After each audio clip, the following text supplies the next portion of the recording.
Dr. Alexis Cowan, welcome to the podcast. You shared something pretty mind-blowing that I think a lot of individuals, this might be new for them, even the ones that have been listening to my podcast for a long time.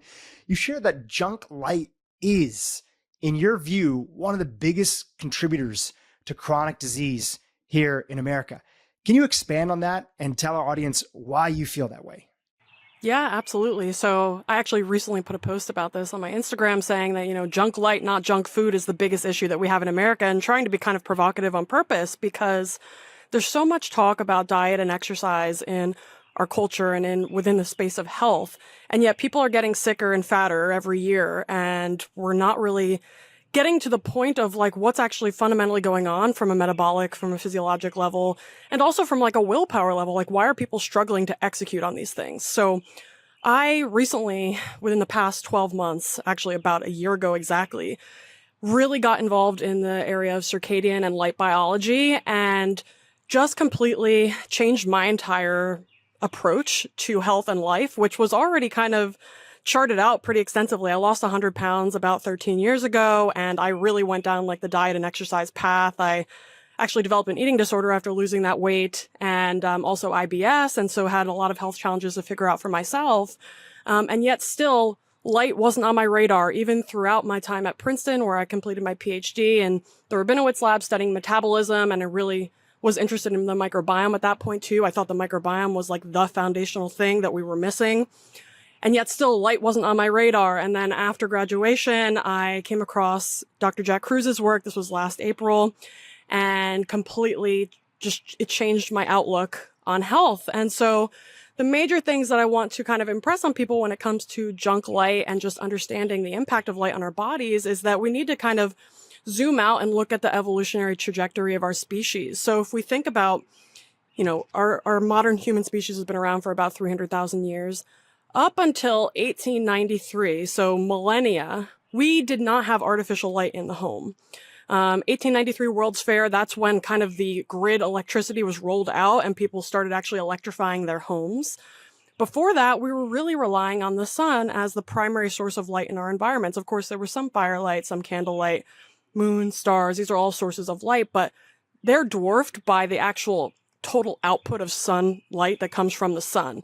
There's just so much brightness, and that light from the sun is not just important as it relates to, our wakefulness, which people might think of, and, that people might understand some aspects of circadian biology as it relates to light. But there's actually specific wavelengths of light in the sun that our bodies adapted to see. So most people know about the visible light spectrum, Roy G. Biv. We also have our infrared light, which is outside of the visible realm. It's in the non-visible light. And we also have our ultraviolet light, which people also may have heard of, and it's often demonized. But we're going to talk about today a lot of the important aspects of UV light as well. But this whole spectrum of light that's present in the sun, which also varies depending on the day and varies depending on the latitude of where you're living and the season, etc. The body essentially evolved to see this very specific spectrum of light and not other sources of light. So if we compare the indoor artificial light sources to the spectrum of the sun, we see dramatic differences. In particular, if we look at fluorescent or LED lights or screens, our tablets, our phones, TVs, etc., we see light that is highly devoid in red and infrared light, and we see light that's highly enriched in blue light. And as it turns out, evolution chose blue light as one of the primary signals that our environment's sending us in order to regulate our body's understanding of what time of day it is. So there's this blue light sensor that's present in a whole bunch of tissues of the body called melanopsin. And melanopsin basically detects blue light in the environment, and it sends a signal, especially in the retina, sends a signal to the master clock of the brain that's called the suprachiasmatic nucleus, or the SCN. And that tells the master clock of the brain that it's the middle of the day. And there are certain bodily functions that are corresponding to middle of the day time, a middle of the daytime context. And so the circadian clock and the circadian rhythmicity set by that master clock in response to blue light is dictating a lot of things, including our digestive capacity, our ability to synthesize specific hormones, our wakefulness, our cognition, our mood, our memory, just basic cellular functions as well, because outside of that blue light window, we're not meant to encounter blue light, which is totally antithetical to what we're experiencing today. So a lot of people are on devices late at night. They're exposed to a lot of artificial light at night, which is, again, sending that signal to the body. It's the middle of the day. So we're never actually getting into that rest and regenerate phase because the signal of pure darkness is not actually being sent to our bodies. And so just to make sure that the audience really understands it, so that background was fantastic. And so clearly spoken, you're saying that junk light is what? Just so everybody can follow along. Yes. So junk light would be our artificial light sources, primarily the light sources that are enriched in blue light and devoid in red and infrared light, which would include our fluorescent lights, our LED lights, and I'm specifically talking about like white light. So you can buy red LEDs and they're not going to necessarily have blue in them. But with regards to white light, our white LEDs and fluorescents, and also our devices, which include our phones, tablets, TVs, computers.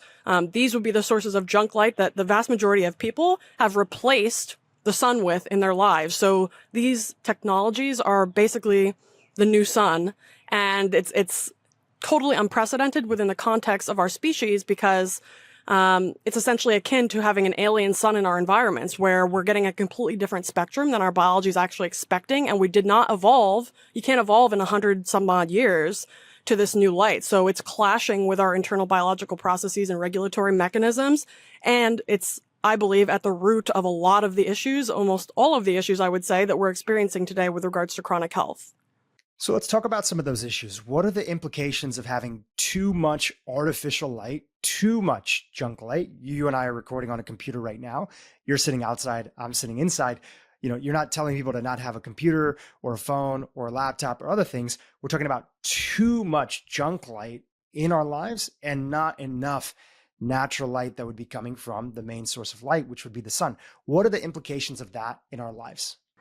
Yeah, so it's kind of twofold. On the one hand, the absence of red and infrared light is among the most deleterious of the effects from artificial light. So red and infrared light is really interesting and important. It's present from all the way from sunrise through sunset. Even midday sun is around 50% red and infrared light. And red and infrared light is what's known as long wavelength light, which means that it actually has a pretty high penetrance. It's able to penetrate through the skin into the body where it can actually directly stimulate the activity of this molecular complex called cytochrome C oxidase, which is also known as complex 4 of the mitochondrial respiratory chain. And this is a step right before ATP synthase, which is the step in the mitochondrial metabolism that synthesizes ATP and produces that chemical energy that all of our cells need in order to thrive, regenerate, perform their functions. And so the absence of the red and infrared light on one hand is extremely damaging to metabolism because we're not getting that impetus from the environment, from the light environment, to support our metabolic processes and our mitochondrial function. Then on the other hand, we also have the enrichment in blue light. So we have both the absence of red and infrared and the enrichment in blue. So the blue light is a very important signal for our biology. As I mentioned before, it's the primary signal that's sent to our brain in order to tell the brain what time of day it is. And then as a result, the knock-on effects of that are for all the molecular clocks in the body to have their time set essentially by this master clock in the brain. And so we're both getting dysregulation in those clock timekeeping mechanisms when we're being exposed to blue light inappropriately. But on the other hand, we also have different effects of blue light on mitochondria compared to red and infrared. So whereas red and infrared are supportive and stimulatory to mitochondrial metabolism, blue light actually has inhibitory effects on mitochondrial metabolism, also at that complex 4 of that respiratory chain. The only difference there is that blue light doesn't actually penetrate deeply into the body. It kind of gets stopped somewhere past the epidermis, doesn't really get very deep.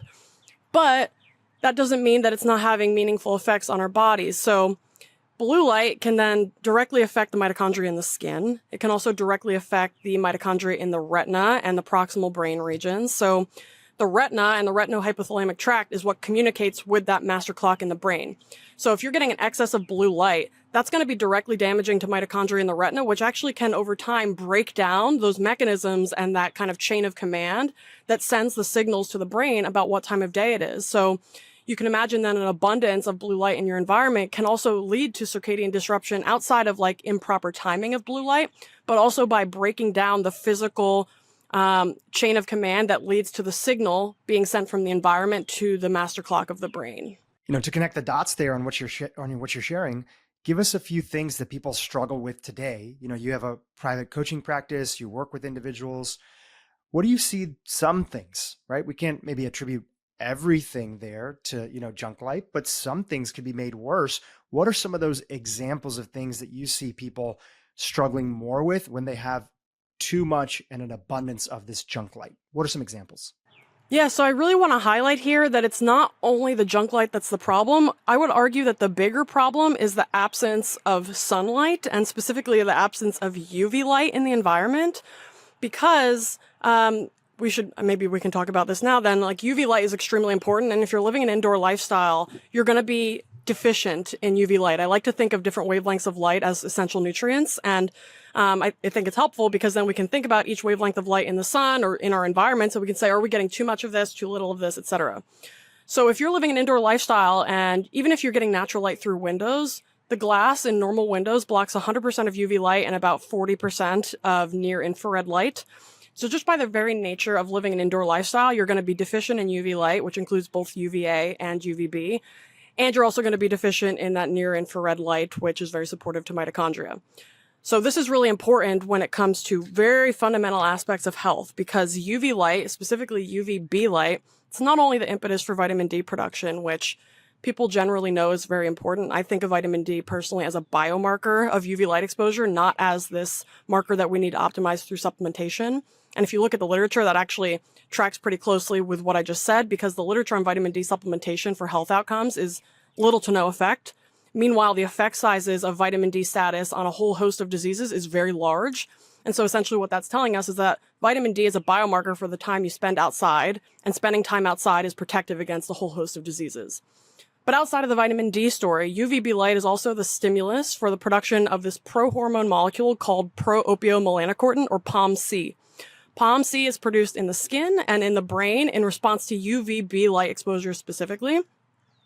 And the important part about this is that when POMC is produced, it's cleaved into 10 distinct hormonal products, 3 of which include alpha, beta, and gamma endorphins. So many people may have heard of endorphins. Endorphins are endogenous opioid molecules. They make you feel good, but outside of that, they're boosting mood, but they're also improving cognition. They're decreasing anxiety. They're overall improving your baseline dopamine status so that you actually have more resources on board to actually critically think and approach your life with like a more keen eye. And so one of the biggest knock-on effects of living an indoor artificially lit lifestyle in my mind is actually the absence of this signal to produce these endorphins endogenously that are so supportive to our baseline dopamine levels. Because in the absence of that stimulus, we're going to be reaching for the junk food. We're going to be reaching for the junk media. We're going to be reaching for substances. We're going to have addictions. We're going to have a poor critical thought. We're not going to be approaching life with our best foot forward because we're operating from a deficit. Our dopamine systems are not engaged to the level that they would be if we're living an outdoor lifestyle. And so instead of just cruising along, like feeling good and being able to approach life with like a clear mind, we're now instead reaching for these quick dopamine hits that are just kind of giving us a boost in the moment, but then they leave us more depleted than we were when we even started the behavior. And so this is like one of the biggest things that I think about in the context of chronic disease as it relates to poor decision making, not only as it relates to like lifestyle behaviors, but also relational dynamics and engaging in work that you enjoy, and then choosing the diets and choosing better foods for you and not engaging in unhealthy behaviors. You're gonna be inclined to engage in these unhealthy behaviors if you're operating from a deficit. And so whatever we can do to increase that baseline, get you outside, get you under some UV light middle of the day that's balanced perfectly by the red and infrared light from the sun that we were evolved to encounter. It's going to improve every aspect of your life as a knock-on effect simply by boosting your baseline dopamine status. Let's give some context here before we pull on some of these threads that you mentioned. How much sun, now that you've gone through and you've dug through a lot of the weeds and the latest science on this, how much sun are you advocating and telling your clients and the individuals that are listening to this podcast to be getting during the day? Great question. So this is one of the reasons why I really like thinking about vitamin D as a biomarker. So thinking about vitamin D as a biomarker also accounts for differences in skin tone and latitude, etc. Because individuals who have darker skin are going to need more sunlight. in order to stimulate the vitamin D production. And this is also just thinking about ancestry. If you have ancestors that came from equatorial regions, you're going to need more sunlight because your ancestors encountered more intense, higher quality sun environments. And so they adapted to that by having more melanin in their skin. And that melanin absorbs all frequencies of light, including UV light. So that means it's basically kind of slurping up that UV light and not allowing that UV light to stimulate vitamin D production as easily. So you need a higher dose of sun in order to optimize your vitamin D levels versus somebody who has more heritage from more northern regions. These individuals are going to need less total sunlight in order to optimize their vitamin D levels because they have lighter skin, less melanin, and more of that UV light is going to be interacting with their skin cholesterol in order to synthesize vitamin D. So optimal vitamin D levels, as far as I'm concerned, as it relates to the literature, would be between 60 and 80 nanograms per milliliter. This kind of flies in the face of like the generalized recommendations, which say that anything greater than 30 nanograms per mil is fine. I think that's totally suboptimal. And if we're going to be living a more outdoor lifestyle, we would optimize to between 60 and 80 nanograms per mil. And at the very least, suppression of parathyroid hormone, which occurs when vitamin D status is optimal, occurs only at levels 40 nanograms per mil or higher. So in order to get that full suppression of parathyroid hormone, we want to make sure we're at least at 40 nanograms per mil, but I think that optimal is over 60. And so we can use an app like Dminder, for example. So Dminder is really cool because you put in your location. So it calculates your latitude, and then you put in how much cloud cover there is on that day. You put how much clothes you're wearing, how much skin is exposed. And then you can start a timer and it will tell you how much vitamin D you're making each second. And so it kind of gamifies it in a way which makes it a little bit fun. You can also put in your baseline vitamin D levels from, you can get mail order vitamin D tests at this point, or you can use on your labs. You can ask your doctor to order it for you. You can get your baseline vitamin D. You can plug it into the app and it will tell you how much sun you need, per week in order to get that level to the level that you set it at, which would be, in my opinion, greater than 60 nanograms per mil. And then you can, use that app to help you optimize your levels, and then you can check them again in, 3-4 months or whatever. And that's a really easy way to start to just incorporate more sun into your life. What I will say, though, that's important is that if you're somebody that's prone to burning, and there's a lot of reasons why that might be that we should talk about, that it would be great for you to think about building a solar callus, which is what Dr. Jack Kruse calls it, which basically means that you build up your sun exposure over time. You don't go 0 to 100. You just build it up gradually day by day. You can also leverage things like red and infrared light, which helps to prevent burning of skin. So that could be something as simple as going out during sunrise, going out during sunset, which are completely enriched in red and infrared light and devoid in UV light to get that red and infrared light therapy. Or if you have a device at home, you can use that as well. I personally recommend leveraging the sunrise and sunset because it's also important from a circadian perspective, and you're kind of getting you're killing many birds with one stone. So that would be something important to leverage for people who burn. Also, there's a dietary impact of nutrition's coming in, and also the effects on your skin's ability or susceptibility to burning. So if your diet is very enriched in a lot of processed foods, processed oils, and also if you're eating at the wrong times of day, that can also lead to susceptibility to burn. So for example, there's this clock gene in the skin that essentially turns on when you eat, as it turns out. And so if you're eating late at night, your skin doesn't actually go into that recovery mode, and it makes it more susceptible to burning subsequently. But also if you're eating a lot of these processed oils, which are enriched in these oxidized omega-6 fats, which can be pro-inflammatory. They're a precursor to this inflammatory mediator called arachidonic acid. And they also outcompete the machinery that your body needs to convert omega-3s from plants into long-chain omega-3s, EPA and DHA. So an overconsumption of these omega-6 fats can both set the stage for inflammation and also set the stage for omega-3 deficiency as well. And also can weaken skin cell membranes. So it can make your skin cell membranes essentially more fluid and more susceptible to being damaged from the sun. So with regards to light, with regards to diet, we can leverage these effects to help you to prevent burning. And then again, if you feel like you're burning while you're in the sun, I don't recommend putting on sunscreen. I recommend going into the shade. If you look at animals in nature, when they get enough sun, they go into the shade. That's just what, nature does. There's no sunscreen in the evolutionary environment. We didn't rely on these types of things. So, of course, there could be one-off times where you have no choice but to use sunscreen, but my recommendation would be to seek shade or to put on some light clothing, because UV light cannot penetrate clothing. So that's another way to block UV light if you do feel like you're burning. Let's go a little bit further down that rabbit hole of the sun and its quote unquote damaging effects that a lot of people feel like they've heard about from dermatologists and public health experts. So take it one step further and talk about the data that's out there about the sun and skin cancer. Yeah, I would love to. So, I mean, first of all, vitamin D deficiency is highly linked with melanomas and also generally with skin cancers generally. So that's one area that's just like there's some cognitive dissonance there, because we know in the evolutionary landscape, the sun is the primary source of vitamin D in our bodies. It's not coming from the diet. There certainly weren't any supplements back in the day. So how do we square that? That's number one. So that's the first point. The second point would be, if the sun is causing skin cancer, then why is it, especially with melanomas, then why is it that indoor workers are more prone to getting melanomas than outdoor workers, and that pale people are more prone to getting skin cancers and specifically melanoma than people with tans? So those are some interesting kind of paradoxes that exist within the literature that tell me essentially that the sun isn't necessarily causal in any way in this story, that it's more likely to be another factor in our environment that we're not taking into account. And I think this largely points to the shift to an indoor lifestyle that we've experienced as a species over, the past few hundred years. I mean, even if you look back at ancient Egypt, there were like some interesting like autopsies done of, the elites, let's say, the pharaohs, et cetera, and their mummies, like the mummified bodies. They were getting cancers and such, and they were living indoor lifestyles, and they were eating a lot of grains. And then, the outdoor workers weren't getting those same diseases, but they were considered a lower class. But there's something that happens to our bodies when we're taking ourselves away from the sun.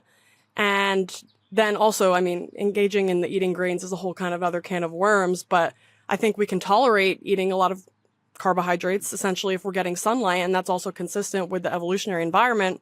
If you come from equatorial regions, then you're going to be encountering more carbohydrate-rich foods in your environment because there's plenty of sunlight to actually support the growth of those plant foods.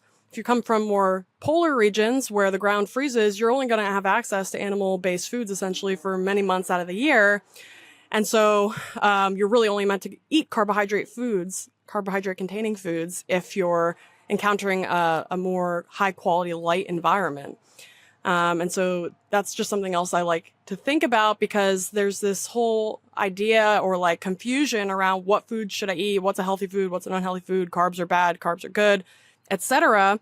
And I really think ideally for our species, eating a more seasonally appropriate diet for your region is going to be the diet that's going to best support your body's ability to adapt to the local environment. And so, I'm in New Jersey, so that might look like more meats and fats in the winter. And then as this time of year rolls around, I'm eating more fresh produce. I'm also still eating animal proteins, but diversified plant foods as well, because they're now available in my area. What are your thoughts about a healthy level of sun that you're recommending? Does that still age the skin, but that's normal? It's just that we're not used to skin aging that way today. And I ask also just for personal reasons. I've been on a extremely clean diet for the last probably 20, 15 years. And I don't eat a lot of seed oils outside of occasionally going to a restaurant and not being able to control, what kind of things are there. That's my own personal preference that's there. I feel like I work out outside. I noticed myself that when I would go in for these different skin measuring age tools with different, dermatologists that I might go see at various times for just like a facial, just like a regular facial, if I wanted my skin to look a little bit nicer before an event or something like that. Or if I'm accompanying my wife and she's like, hey, you should get a facial done. I was being told that, hey, listen, this is some of the damaging, or this is some of the aging impact that's there on my face in particular from not wearing sunscreen. Is there any, I'm not asking, is there any truth to that? The way that I'm asking, what's your sort of perspective on that situation, even for somebody like me who lives a pretty healthy lifestyle? Yeah, so I mean, there's quite a bit of literature showing that blue light causes hyperpigmentation, wrinkles, and skin damage. So I would argue that in the modern environment, the excess of blue light and our excess screen time is actually one of the primary drivers of skin aging, and also potentially driving melanomas and skin cancers too. I would not be surprised, because we know cancer is essentially stemming from mitochondrial dysfunction and mitochondrial damage. On some level, there's also can be a genetic component, but I think largely the metabolic derangement that happens first is probably what's creating this kind of environment that's leading to genetic changes to happen that kind of spitballs and leads to malignancy down the line. So I really think the blue light, which is completely novel to our environments, if you think about it as well, because whenever we encounter blue light in nature, it's always in the context of an abundance of red and infrared light and also some UV light.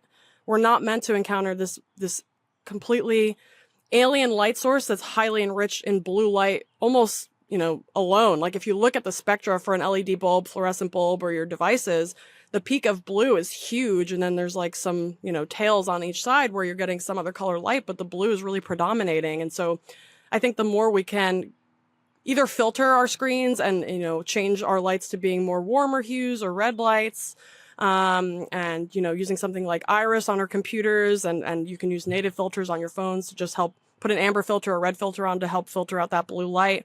Iris also removes flicker, so I highly recommend that for people who work on computers often. So using those things can be really helpful for eliminating blue light exposure, especially on the face, which is constantly encountering this blue light when we're like glued to a screen.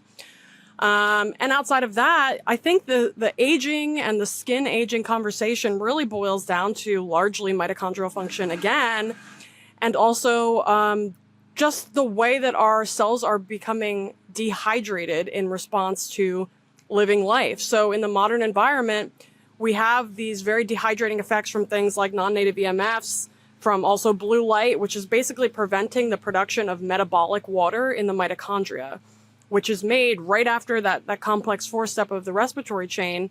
Metabolic water is the product of that reaction that's coupled to ATP production. And so if mitochondria aren't functioning to the level that they should be, then we're going to be depleting our metabolic water. We're going to be losing cellular plumpness, essentially. We're going to be dehydrating our cells, and that metabolic water is inherently deuterium depleted, and we could potentially go down the deuterium rabbit hole. I would be down, but that deuterium depleted water is really, really important for also supporting the mitochondria function. So deuterium depleted water and deuterium content of cells is both a reflection of mitochondrial health, and it also contributes to mitochondrial health or dysfunction. And so anything we can do to support the hydration of our skin and of our bodies at like a cellular level is going to be inherently anti-aging. That's great. So it's not that my skin maybe wasn't aging in some ways, but there's the misunderstanding that the feeling that it's, just or only the sun. It's actually more of a lot of this blue light sitting in front of the computer all freaking day, as a lot of us do. And I've done for, 25 years of my life being an entrepreneur and getting started early, which is why you see this recommendation sometimes on TikTok and Instagram. You now have dermatologists telling people to wear sunscreen indoors because they're starting to get on this idea that also understanding that blue light causes this damage that's there. And obviously we know your thoughts about, about sunscreen, but yeah, super interesting. Thank you for that breakdown. Let's go a little bit further. You had mentioned to me once previously, and I'd like to just double click on this a little bit. You said that on this topic of the sun and cancer and melanoma, you said that sun exposure is inversely correlated with melanoma risk. Can you expand on that? Yeah, essentially for melanoma specifically, there is some relationship between sunburn frequency and like squamous cell carcinomas, which is another type of skin cancer. But for melanoma specifically, getting more sun is actually inversely correlated with melanoma incidence. And also, as it relates to vitamin D, having higher vitamin D levels is shown to be highly protective against melanomas as well. And so I really, I kind of am super interested in Dr. Jack Kruz's take on this, which is basically that like the melanocytes, if they're not receiving UV light from their environment, they will go looking for it. And essentially they're kind of like coming up to the skin in this like point, basically as a way to seek out UV light when you're deficient in it. And melanocytes are actually really interesting too, because they're highly mobile. They can move throughout the body, and this is kind of like nerdy, but they're neuroectodermal in origin. The same with immune cells, same with like the brain and all of the POMC producing tissues.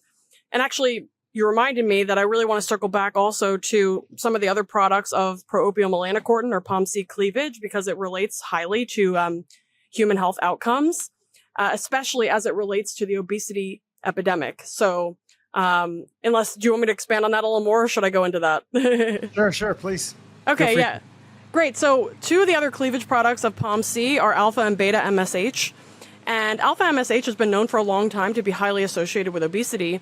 And yet we still haven't come to the conclusion that, we can actually leverage our environments and our light environments, specifically the sun, in order to produce more of this alpha MSH molecule. So alpha and beta MSH are both really important for stimulating melanocytes to produce melanin. So that's basically helping you tan in response to getting sun. And so something I didn't mention before, but if you're wearing sunglasses when you're getting sun outdoors, that's also going to make you more prone to burning, because you're not getting the brain production of POMC that then leads to the production of this alpha and beta MSH, which stimulates the skin to make melanin. So wearing sunglasses, wearing contacts, wearing prescription lenses, they're all going to make you more prone to burning, and they're going to reduce the production of that POMC in the brain, which also affects your dopamine status as well, because now you're not getting that impetus for the endorphin production either. So the best thing that I can recommend with regards to contacts, glasses, sunglasses, like for example, I wear contacts. What I typically do is I wear my glasses in the morning. So when I wake up, I go outside, I'm getting my grounding, I'm getting early morning sun, and I just pop my glasses off while I'm doing that. I keep my glasses on through the middle of the day because I'm going to go out again and get midday sun. Obviously weather pending, but I try to get out regardless, because you can still get a decent amount of light even if it's cloudy. And then after I get my midday sun, for however long that was, then I'll typically pop in my contacts and I'll be doing more work on the computer. I try to work outside whenever possible, just so I can also get that full spectrum light. You can see here I have like an umbrella, so if there's a lot of sun and glare, I can kind of mitigate that with some shade. And then I'm wearing my contacts during that time. And then when I go out again around sunset, I'll put my glasses back on essentially so I can take them off. And if I go for walks during the day, if I'm walking the dog, I usually wear my glasses, and I usually take them off and just walk around blind. And it's actually pretty interesting, but I decreased my prescription in both eyes by a whole point since I stopped wearing my glasses and contacts as much. And I know there's some evidence of people improving their nearsightedness through training their eye muscles essentially to work better, because the more you rely on prescription lenses to fix your vision, the lazier and weaker those eye muscles get. And those eye muscles literally change the shape of your eye by pulling on the eye. And so I think there, may be other benefits outside of just, getting proper light into your eyes, to kind of going without your prescription lenses sometimes. And it's weird at first, but you get used to it. And there's lots of benefits to it, like we just described. And so that's kind of what I do. I don't recommend LASIK. I'd recommend either, if you're somebody who's not working from home, maybe just carry around your contact case so you can pop them out when you're going outside. If you take your lunch break outside, you can just pop them out, or you can opt to wear your glasses so you can easily take them on and off. So those would be some tips that I have with regards to getting natural light in your eyes. Circling back though to the alpha MSH story, because I want to make sure that I get to that. So when you're producing alpha and beta MSH, the effects aren't only on stimulating melanin production, but also on appetite regulation and energy expenditure directly in the brain. So a lot of people don't know, but the brain, specifically the hypothalamus, is kind of what's responsible for setting the metabolic rate of your entire body. And so alpha and beta MSH actually work to help boost resting metabolic rate while simultaneously decreasing appetite. So you can see how powerful that would be from a weight loss perspective, because you're not going to be as hungry. So you're going to eat less. And then you're also maintaining a higher basal metabolic rate, which is often a challenge, especially in a caloric deficit, because you typically have these compensatory mechanisms that kick in to basically make you more hungry and to decrease your basal metabolic rate in response to a diet, because your body's trying to maintain homeostasis and maintain weight. And so leveraging the sun in order to produce alpha and beta MSH can be extremely powerful when it comes to helping you lose weight and lose weight in a healthy way. And then outside of that, we're also getting support of mitochondrial function directly from that red and infrared light in the sun. So together, the UV light and the red and infrared serve as a real powerhouse for helping to support healthy weight loss, weight maintenance, and also muscle function. So you mentioned working out outside earlier. I also try to work outside as much as I can, and that's also extremely beneficial because you're getting that direct support of ATP production in the muscle mitochondria from the red and infrared light. You're also getting the boosting of your dopamine levels from the endorphin production from UV light, which is also going to help you actually to have better movement quality. So a lot of people don't necessarily link dopamine with movement, but if you look at Parkinson's disease, which is essentially degeneration of the dopamine producing neurons in the brain, we get this kind of these tremors that lead to issues with quality movement. And that's directly related to basically a poor dopamine status. And so if we're supporting our dopamine levels, we're actually going to have, better muscle recruitment, better postural muscle activation, better agility, just be able to be more athletic. And so that's something that people can leverage if they want to improve their athleticism and also just get a better pump in, a better workout, and getting your workouts in outside, especially if you can be barefoot and grounded while you're doing it as a source of free electrons, which is like essentially free energy from the earth, is going to be an absolute game changer. One of the things we talked about before we recorded today is that I was sharing that I'd like to present my audience with a little bit of a good, better, best type framework when it comes into an area of their life that maybe they haven't been paying attention to. So taking some of your recommendations that you talk about with first, of course, minimizing junk light, but more importantly, number two is getting, the appropriate amount of sun that's there to be able to not only support the vitamin D levels, but really to support your entire circadian rhythm, circadian biology. What are some tips if we follow those three modalities? Good, better for some people that are getting some level of sun, and then best in terms of what you might be working with some of your clients that are looking to dial it into the optimal category. Yeah. So with regards to circadian health in general, or specifically with exercise? Specifically with circadian health in general, and the inclusion of really light as a healing tool in our bodies. Yeah, great. Yeah, great. So the easiest things, lowest hanging fruit would be to mitigate blue light exposure indoors. So that would include, switching to like amber light bulbs or red light bulbs in your home. So for example, when it's around sunset here, my entire house, including my porch lights, are all red. You can get red LED bulbs on Amazon. You can also get color changing LED bulbs on Amazon, which are pretty cool. They can have a remote. There's also Wi-Fi controlled ones, but if you want to turn your Wi-Fi off at night while you're sleeping, then the remote controlled ones are great. So you can change them to red at night. You can put them on like a brighter white or a yellow color during the day. And so that's a great option for people who are looking to mitigate their indoor blue light exposure. I also mentioned the Iris app, which you can use to filter both blue light and also remove flicker from light, which is very activating to the sympathetic nervous system. Blue light is also very activating to the sympathetic nervous system. So anybody who's struggling with anxiety and nervous system dysregulation in general is going to immensely benefit immediately from mitigating their blue light exposure. And so you can use the Iris. There's also on your Apple devices, you can natively filter blue light out of your screens by putting an amber filter or a red filter on your computers or your phones. There's an app called Flux that you can use, I believe, on Android devices, Android phones, that will do something similar for you. And for TVs, I just recommend, there are some like screen covers you can get, which are kind of pretty hardcore. So I would recommend just getting a pair of blue blocking glasses that if you're going to watch TV at night, pop those on. The nighttime blue blocking glasses will block 99% of blue light. There's also daytime blue blocking glasses that if you're going to be on a lot of screens during the day, that will block about 60% of blue light. So you're reducing a little bit of that load. Of course, we still want some blue light during the day because it's that very important signal to our brains about what time of day it is. But ideally, we can get that from the sun in the presence of red and infrared light.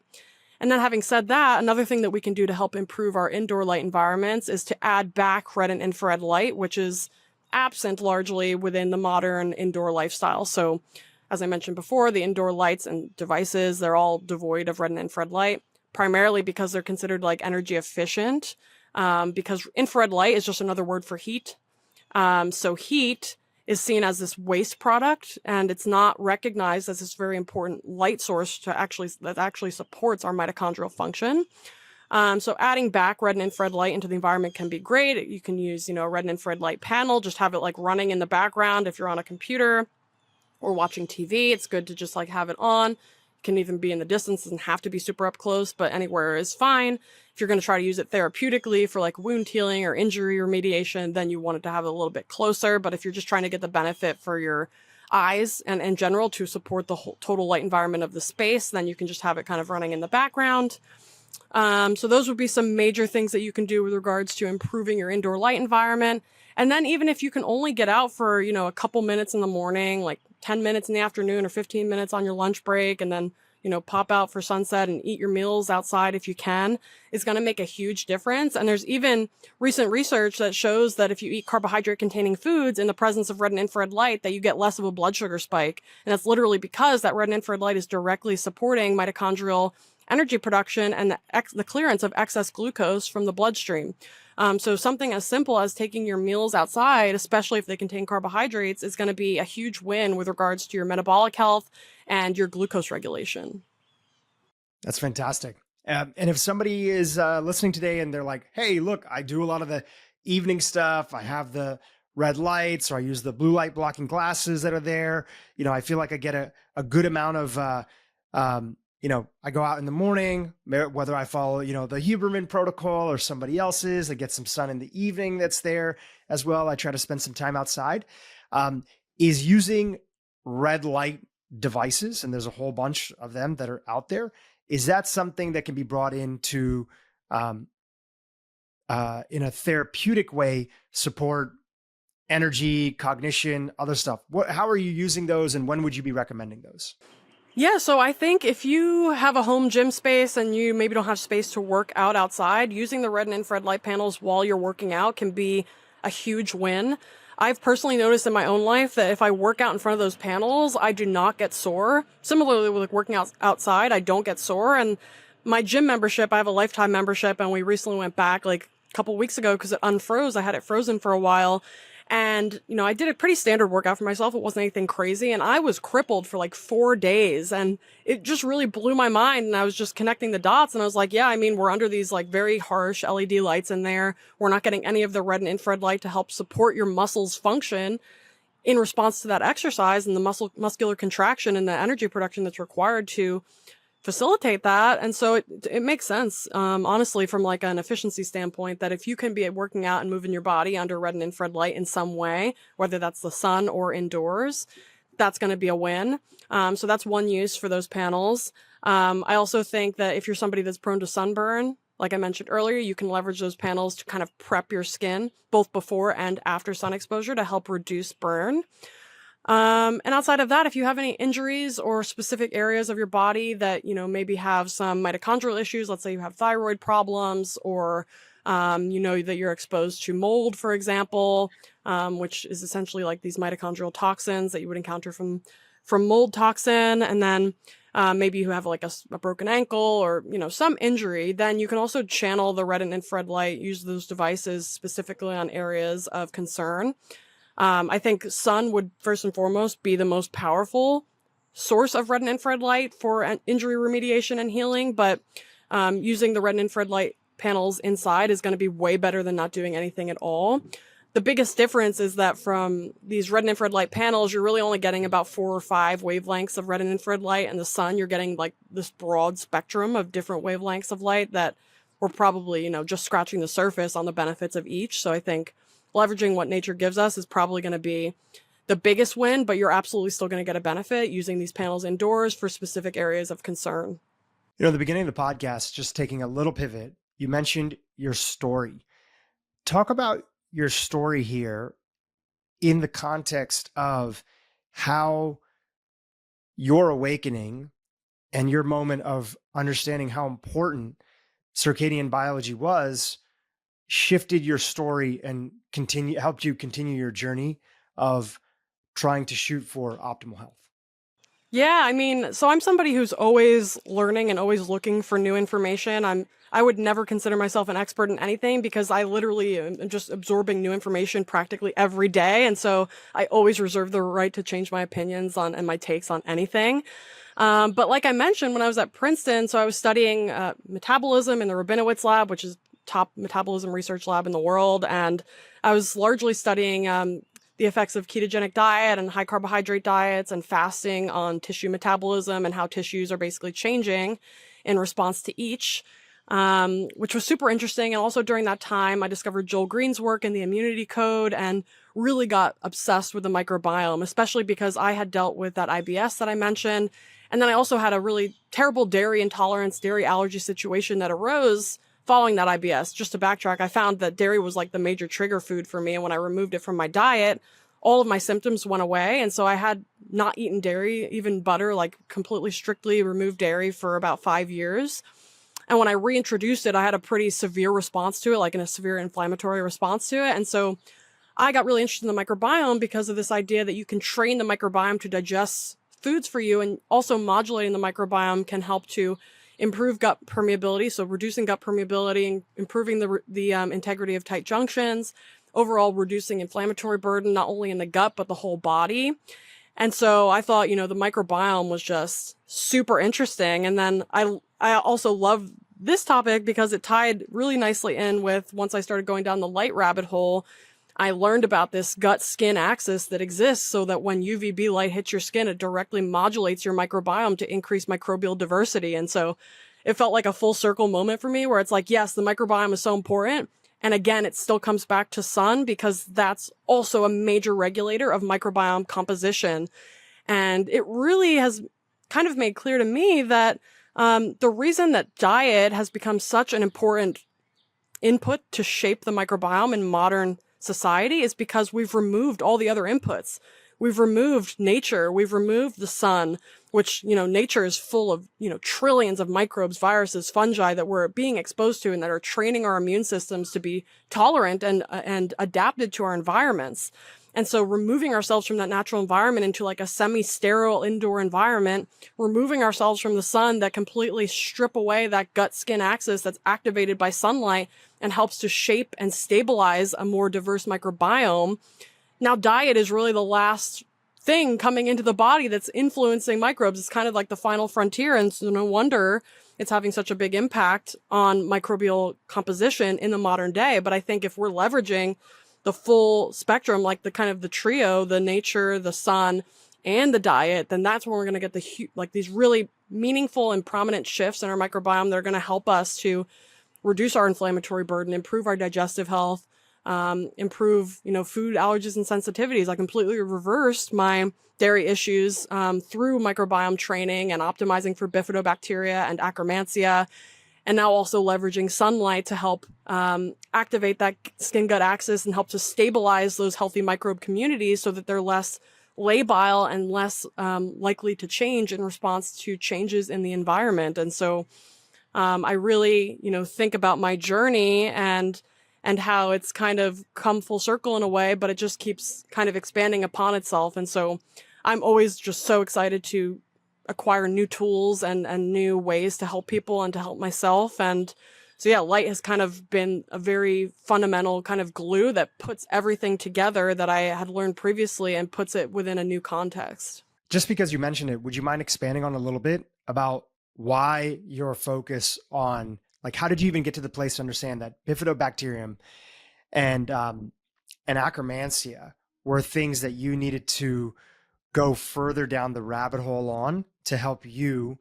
And it's also something that you work with clients as well who have gut issues.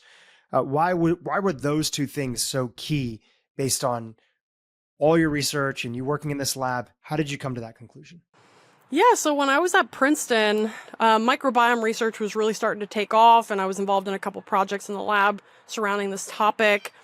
And I really learned about the importance of these two key groups of bacteria, the bifido and the Akkermansia, from, like I mentioned, Joel Green's book, The Immunity Code. And he's kind of a citizen scientist, and I really looked up to him in that way because he's very thorough and did a great job compiling literature and really synthesizing the literature and coming to the conclusion that if you focus on bifidobacteria and Akkermansia as it relates to the microbiome, then you actually end up, as a result, improving and optimizing the microbiome as a whole, because bifidobacteria plays this crucial role in producing metabolites that feed other key species of microbes in the gut. And so if you're supporting bifidobacteria, you're going to automatically be supporting these other groups of microbes, which are specifically called like the butyrate-producing microbes, that help to produce this butyrate molecule, which is a short-chain fatty acid that feeds the colon cells, helps to decrease gut permeability, helps to reduce inflammation, helps to train and tune the immune system into a more anti-inflammatory state. So you're going to get all of those benefits by looking upstream at the role of bifidobacteria, which produces these metabolites that go on to feed other microbes. So they serve as this like incredible group of microbes that serve such an important role starting from literally the day we're born. So the infant microbiota is about 90% or more bifidobacteria, because the primary food source after birth is breast milk. And human breast milk contains these molecules called human milk oligosaccharides, which feed bifidobacteria specifically. They're like a really good food source for them, the HMOs. And so these HMOs grow up these bifido, and that bifidobacteria is responsible for training the newborn's immune system and helping the newborn's immune system to identify what's self, what's other, what's inside, what's outside, what's good, what's bad. And that training set, that data set, is what actually informs immune system for the rest of that individual's lifetime. And so that's another reason why breastfed infants have much less incidence of inflammatory issues, asthma, allergies, and that also C-section babies are more susceptible to getting allergic and inflammatory conditions later in life as well. It's because of this microbiome link. And so by supporting bifidobacteria, even if, you were formula fed and you were a C-section baby and, maybe you were on a lot of antibiotics as a kid, you still have the opportunity to support your microbiome as an adult by focusing on bifidobacteria. And the Akkermansia part of the story really comes into play with regards to gut permeability. So there's a lot of insults in the modern environment, whether it's emulsifiers and processed foods and antibiotics and other chemicals that we're encountering in our environments that increase gut permeability and make our guts more leaky. Akkermansia lives in the mucus lining and helps to essentially train the gut to be a little more scrupulous, let's say, with what's coming in and what's coming out. So it helps to increase tight junction integrity so that we're not letting as much stuff from the lumen actually get across into the bloodstream, let's say. And so that's also highly associated with like obesity and diabetes. If you have a hyperpermeable gut and you're deficient in Akkermansia, you're much more likely to be obese and diabetic. And they've also shown in the research that if you can improve Akkermansia levels, you can improve glycemia and you can help to reduce body fatness as well. And so there's this really incredible link between Akkermansia and metabolic health, let's say, and then also the bifidobacteria story as it relates to inflammatory health, as that also relates to mitochondrial function and whole body inflammatory status, and also cognition. There's a link with the brain. The gut-brain axis is a very, very real thing that, can help to regulate your neurotransmitter levels and directly can impact the way that you're feeling in your body on a day-to-day basis. And so these are all just the incredible benefits that you can get from kind of taking a bifido and Akkermansia-centric approach. And when you leverage your light environment and the sun exposure, you can expedite your results even more because you're going to help to kind of concretize and stabilize that beneficial microbiome that you're working on cultivating. Not to mention that the red and infrared light also directly supports anti-inflammation within the gut. And keeping a low inflammatory burden in the gut is really important if we want to cultivate these beneficial microbes, because these microbes thrive in low oxygen environments. And whenever there's inflammation, there's blood flow and essentially there's more oxygen coming in. So we need to make sure that inflammation levels are low, that we're optimizing the microbiome through food, through light, through natural exposures in nature. And that together, over the course of, it depends on how serious people's problems are, but it could be over the course of a few weeks, few months, a year or two, you can get some serious improvements in symptoms and I would argue complete remission of illnesses as well, as I've experienced. I want to come back to this one idea. We chatted about it a little bit earlier, but I really feel like, to connect the dots a little bit further, because I've seen you talk about this. One of the things that I've seen you share is that when you don't have the presence of light in particular, in the way that we're defining it, having light from the sun and not relying on all this junk light that's there. When you don't have those things and they're not dialed in, it actually makes all of your habits, in your view, harder to stick to. It makes it harder to actually stay away from junk food. It makes it harder to actually want to be motivated for things. It makes it harder to have the sort of energy to want to work out. Did I get that correctly? That's correct. And that's all thanks to the UV portion, and specifically the UVB portion of sunlight, which is the most demonized portion. We didn't talk about UVA. It also plays a really important role in general in health. I mean, it's a major stimulus for nitric oxide production. Nitric oxide is crucial for vasodilation, essentially widening and infiltration of the blood vessels into the tissues for nutrient and oxygen delivery purposes. So anybody who's dealing with, heart disease or cardiovascular issues, sun is an absolute game changer. And there's plenty of literature that supports that as well. I should also mention that sun exposure is highly associated with decreased prevalence of a whole host of diseases, including autoimmune diseases, many types of cancers, diabetes, to name a few. And then as it relates to the motivation and the mood and the willpower, that's absolutely, it's not just a muscle. Like on one hand, the more you engage it, the better you can get. But still, it's a finite resource. But you can actually improve your total capacity of willpower by optimizing that light environment, improving your baseline dopamine status, which is literally going to change the way that you view life, view the world. It's going to increase your inherent motivational levels so that you can goal set better. You can achieve your goals more efficiently.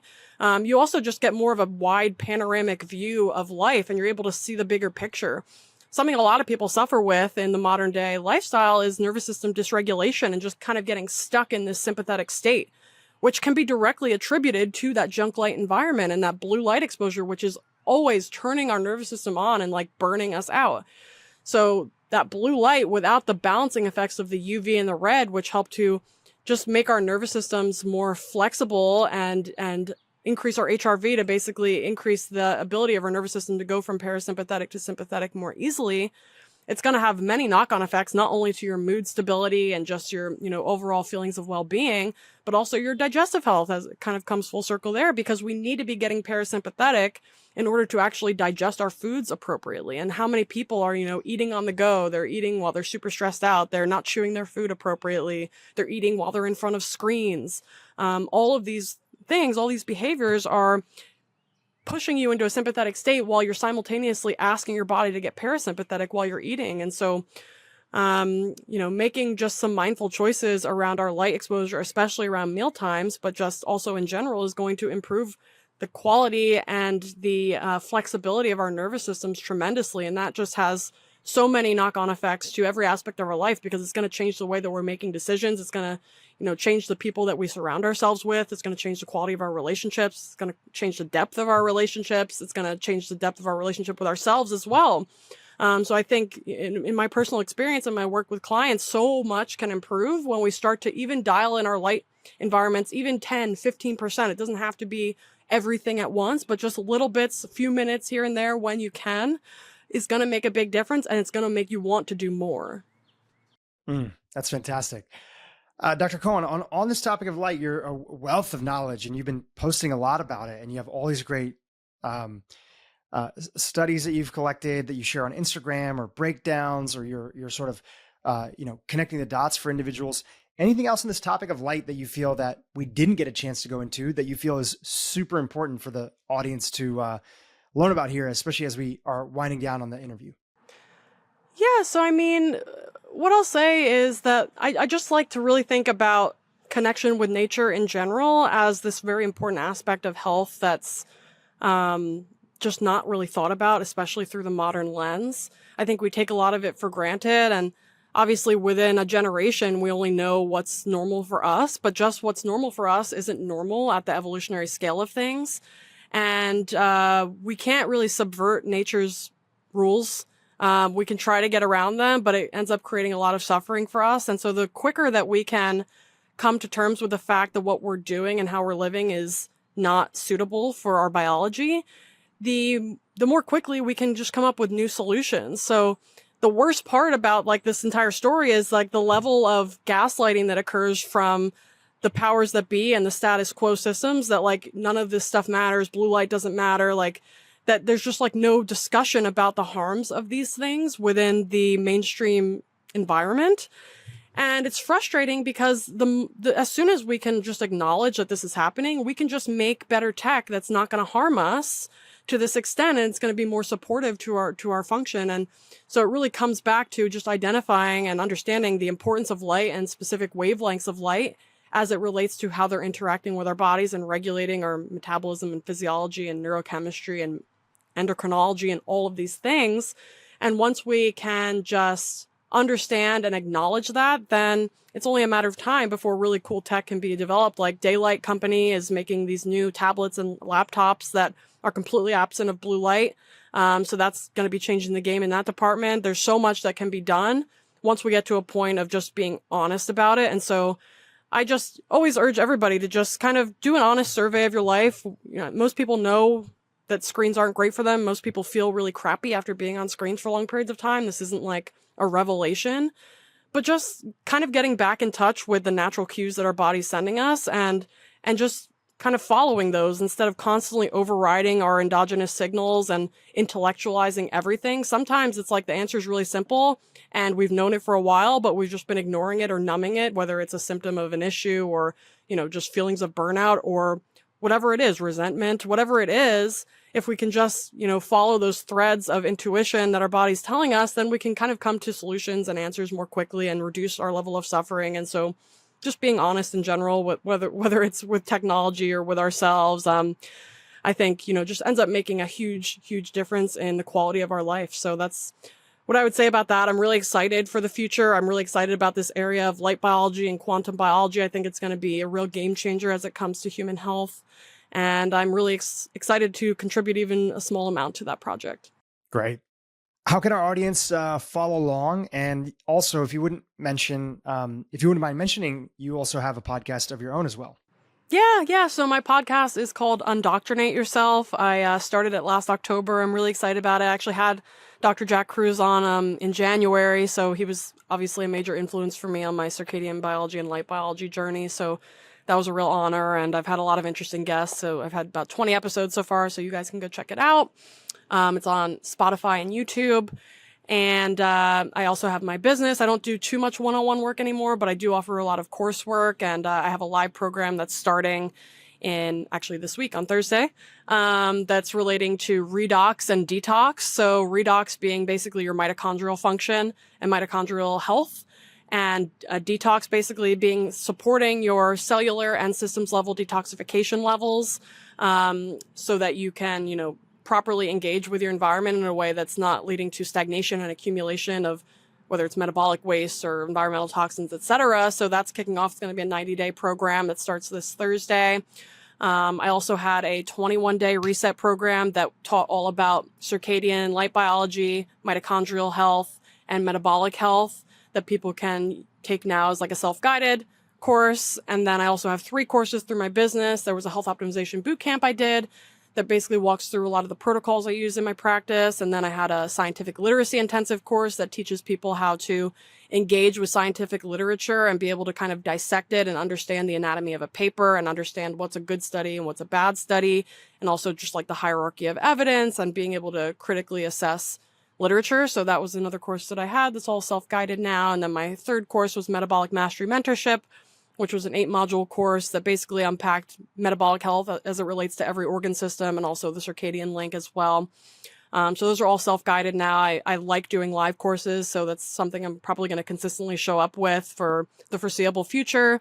So those are some of the ways that people can find me. I'm primarily active on Instagram at Dr. Alexis Jasmine. And yeah, I answer almost all of my DMs at this point. So if anybody has questions, they can feel free to reach out and I'd be happy to assist.